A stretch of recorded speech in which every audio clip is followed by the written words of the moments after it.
So I really like this analogy with bakeries and patisseries, but obviously that's not really your bread and butter. If we can stay on this topic, Yeah. so what got you interested and excited in cybersecurity risk? Because if you think about it, it can be a pretty doomy environment, right, and topic. Yeah, I'll try and shorten the long story, but I guess I've been in cybersecurity that long now. Before it was sexy and they called it cybersecurity back in the infosec days. But so I started really, quite early on in my career in information security come cyber. But I guess the turning point in terms of cyber risk itself as an area was when I was working at one of the big four organizations, and one of the clients actually asked us, hey, I don't really like the way that we're doing cyber risk within the organization at the moment. The whole 5x5, it's just causing us too many issues. Is there a way that you can help us better understand at a quantified level what the impact of cyber security risk is to the organization? And that's when, for myself, it was the first time of actually looking at different approaches of quantifying cyber risk, and that's where I guess my real cyber risk journey probably started. Yeah. And you spoke about quantification, which is probably a key word in your daily life. And we know that it's something that a lot of companies talk about doing and try and experiment with, but it's actually not very easy to do. So what are the main challenges you encounter when it comes to quantifying cyber risk and extracting solid evidence for leaders to then make decisions? Yeah, what we often find is that organizations really like the idea, wow, I can quantify my risks and put a financial value to it, and this is really going to be amazing. But what we find is that a lot of them don't use a proper structure for how to do risk quantification. It's like saying you're going to try and solve a math problem, but you don't really understand the equation that you're going to apply to get the output, right? So you need a scaffolded framework for how you're going to do the quantification correctly. And if you do that, and if you follow it, and you don't have to follow it academically, some people will probably get too academic sometimes with the material. It's good to understand it, of course, but if you follow it practically and you have that framework to use, you can actually get a good output. And the output, what most organizations find at the end of the day is not, wow, I've been able to assign a quantified value to my risk. It's actually what that conversation enables you to open up. Things like, well, what's the return on investment? How effective are our controls at the moment? What are specific controls doing for certain risks? So there's actually a lot of questions that it helps answer, and the starting point is really the initial quantification process. Yeah. And look, a lot of organizations are probably, as you mentioned, scared by the fact that they believe cyber risk quantification would take up a lot of time, a lot of resources, you need subject matter expertise, and probably that's like a hurdle, and they decide simply not to start on that journey. Yeah. So if you were to kind of give a piece of advice to an organization that has decided to at least try it out and see if it works for them, is like 2 or 3 actions you would recommend them to start with in their journey? For sure. I think the first definite point is try and limit the scope. So don't try and go full, hey, we're going to do cyber risk quantification for everything, because what you typically find is that it doesn't always naturally align to the organization's existing risk framework, and then you run into contention internally. So you ideally don't want to do that. You want to pick a scenario or two that lend themselves really well for quantification. And the 2 common scenarios that you find are either where there is contention on a risk, and that's where there are 2 or multiple areas of the organization that don't seem to agree on the outcome or the assessed outcome of a risk.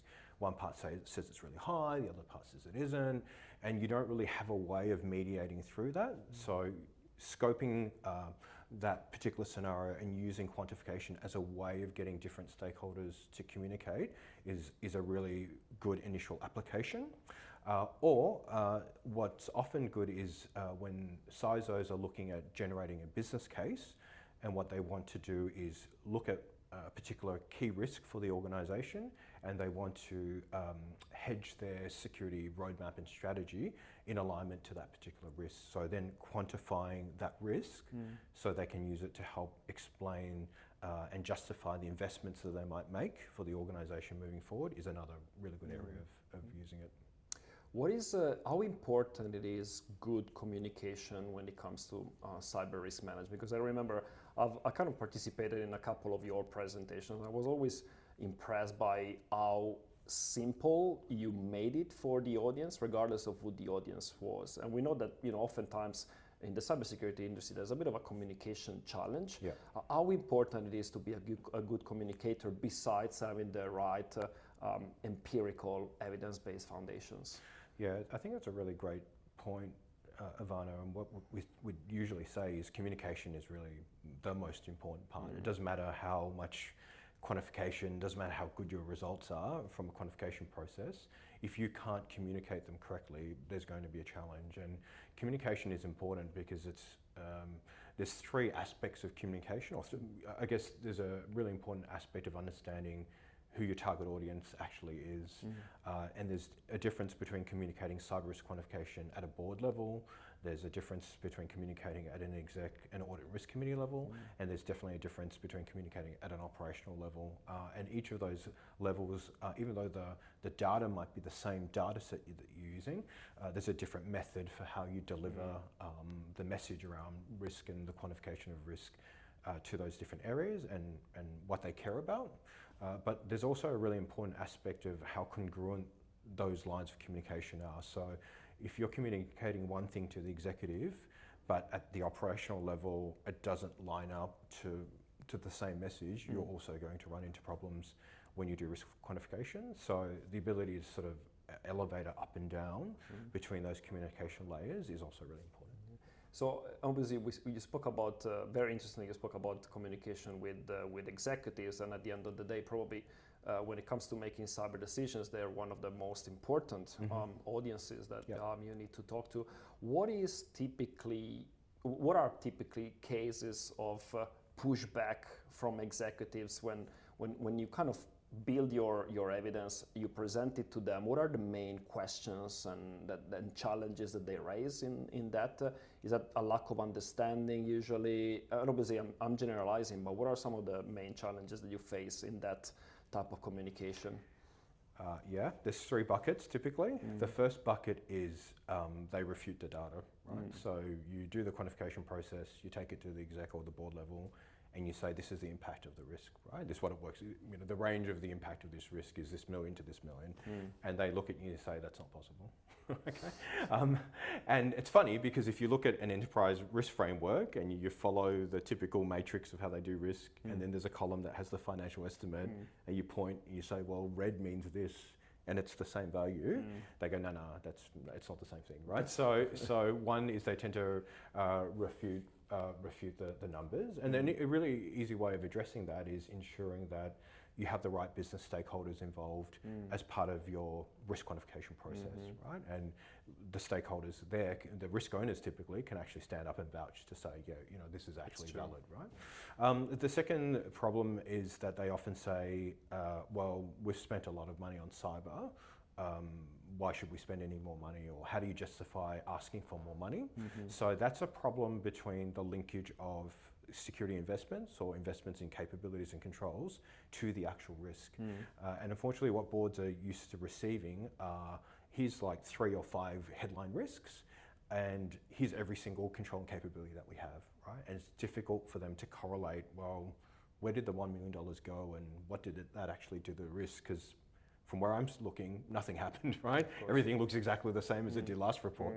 So having that correlation is also really important, and being able to communicate using evidence the difference that investments have made or proposed investments will make.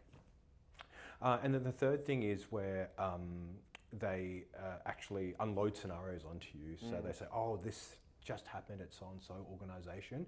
What's the impact to us? And your response in some of those instances, actually, we're probably not really impacted, but they don't really believe you, right? So using quantification as another measurement of helping them understand why the organization wouldn't be impacted from a similar situation is also a really effective way. And I think you touched upon something very, very interesting, which especially when we speak to cyber professionals, we kind of tend to see a lot. Obviously, From a cyber perspective, cyber risk is a special type of risk because it's all they work on and all they focus on. But if you look at it from an executive or a board perspective, well, as you mentioned, it's enterprise risk at the end of the day. Yeah. Same as workplace health and safety, operational risk, financial risk, and so on and so forth. So do you believe there's something special these days about cyber risk when compared to other enterprise risks? Or as cyber professionals should we also be acknowledging the fact that, hey, that's just a category, a bucket of risks that companies have to deal with? Yeah, I think that's such an important point to get clarity on. I would say at an ideal level, cyber risk should be treated like any other enterprise risk and therefore conform to the way that the organization looks, measures, and manages that type of risk, right? Including which business stakeholders are involved in that risk management process. So that should be consistent.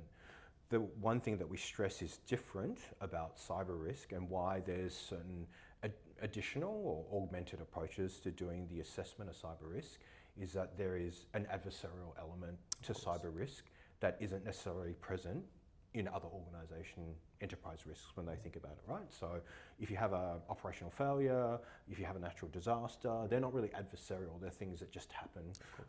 However, in cyber, you are dealing with adversaries, you're dealing with cyber criminals or possibly nation state actors depending on your organizational profile, and therefore the nature of the risk is a lot more dynamic. It can shift, it can change very frequently, and there's a different way of how you need to then model out the risk and the permutations of how that risk could occur, and that's why there's probably been so much time and energy spent more recently in building that rigor around risk modeling and risk quantification.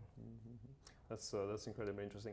I would like to kind of change topic a little bit. One of the areas that we discuss when it comes to cyber risk is also the alignment of the assessment with the risk appetite of the organization. And in general, I would probably say also the culture within an organization. In your experience, how much do you see a company's culture impact the perception of how compelling cyber risks are? Is there mostly an alignment, or do you see cases in which the two don't really speak to each other? And if that's the case, what do you do as an advisor or as a subject matter expert in those cases? Yeah, I think again, really key area where cyber risk quantification helps is the process that we refer to as calibration of the board and the executive. So this is, and again, there's twofold. So there's either a board and an exec who have what a cyber person would deem to be unrealistic expectations, right? So they'll say, oh, the risk appetite of a cyber event happening is 0. And your natural response to that is, yeah, cool, that we could do that, but are you prepared to invest $100 million, right? And usually the answer is no, right? So it's about trying to find that middle ground. And likewise, an organization might be, well, yeah, we accept that risk. And like, do you? Because have we failed in articulating what the impact of that risk is? Because if you accept the risk as it is and don't want to spend any further money in cyber investments, this is basically what could happen, right? So quantification works as a way of actually, at the end of the day, what you're really doing, mathematics and statistics aside, is putting assumptions out on the table transparently.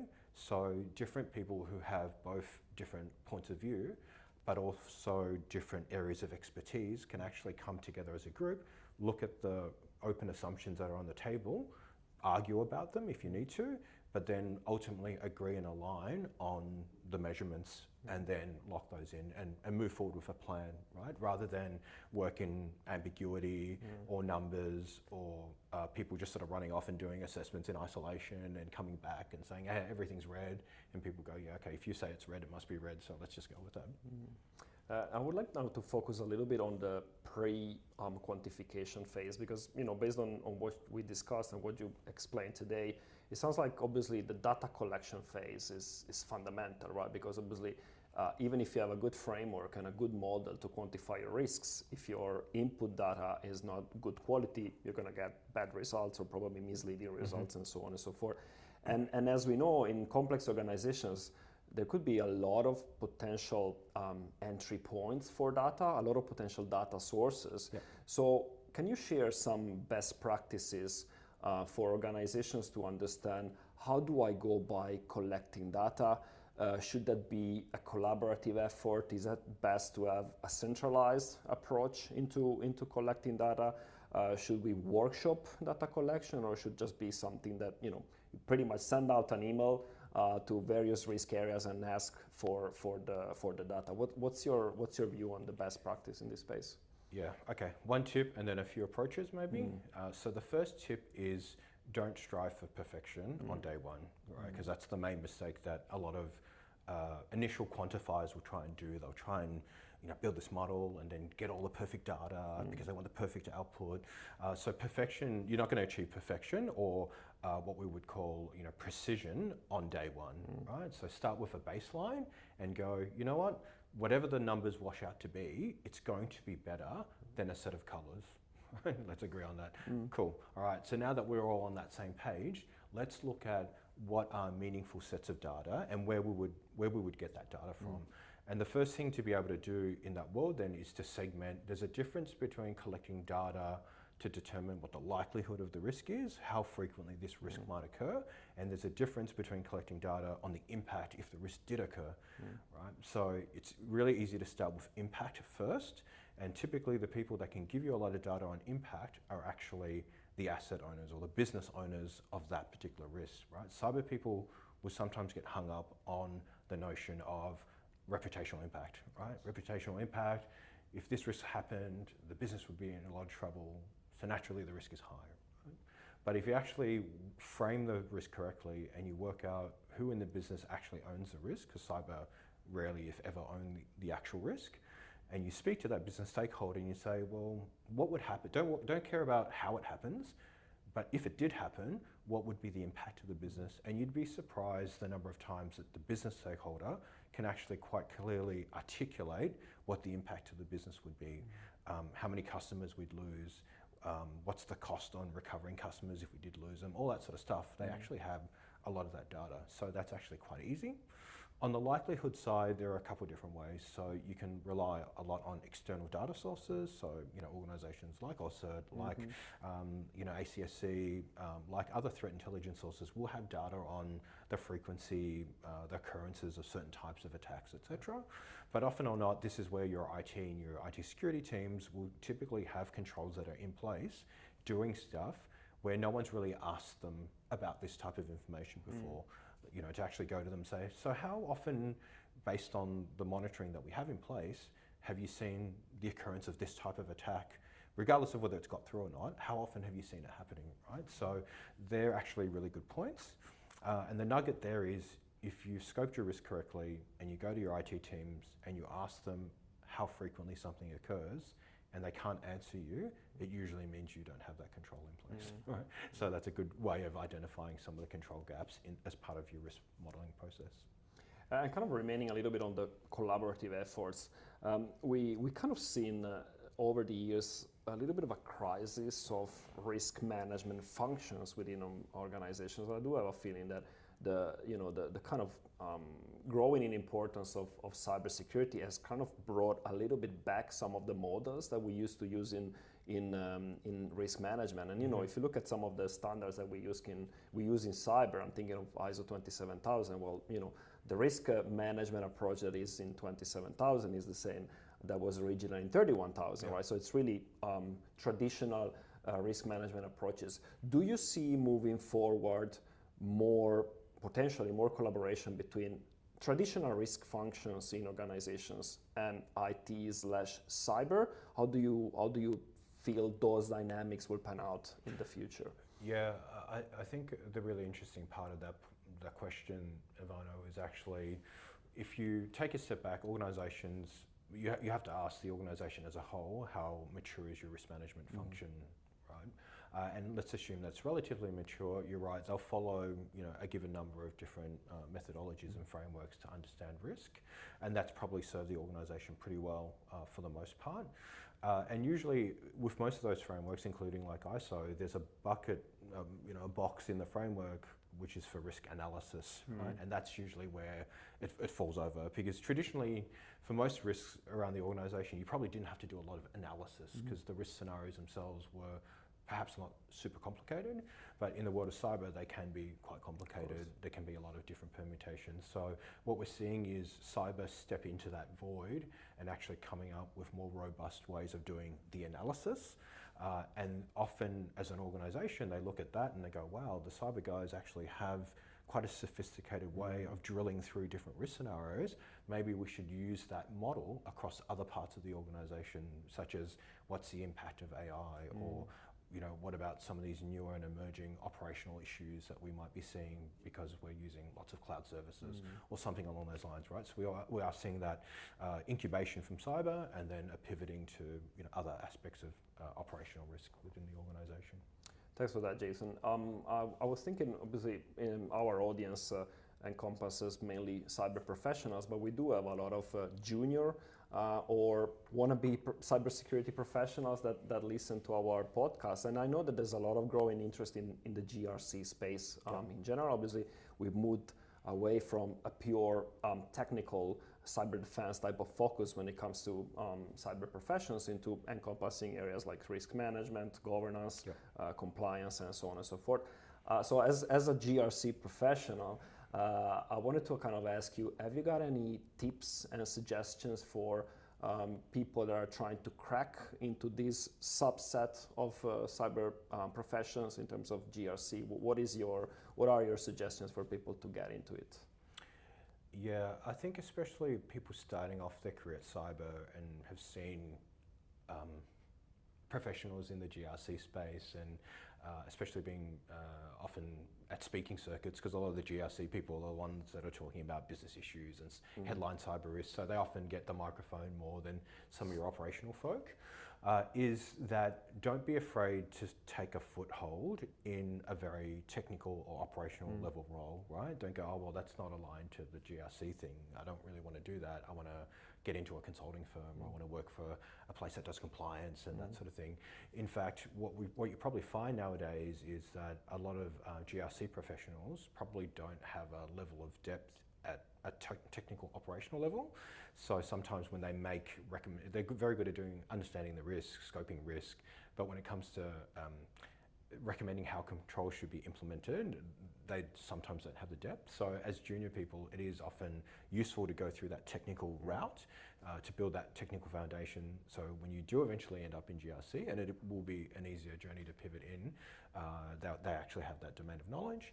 Otherwise though, a lot of organizations, especially in the consulting space, are hiring people who are willing to learn different frameworks, cyber frameworks, risk frameworks, compliance frameworks, because as you're probably aware, there's an ongoing trend towards increasing levels of compliance. So, if you're comfortable in understanding compliance frameworks and that's something that interests you, then a pathway in via a sort of like an audit or assurance angle is often an easy way for entry people to start as well. Yeah, I think that's good to emphasize the importance of having these kind of technical foundations, even for GRC professionals, to have that complementary approach to the complex problems that we face in cybersecurity.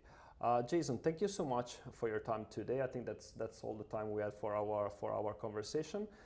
Really looking forward to talk to you very soon. And again, thanks for being with us today. Yeah, thanks for having me. Really enjoyed it. Thank you.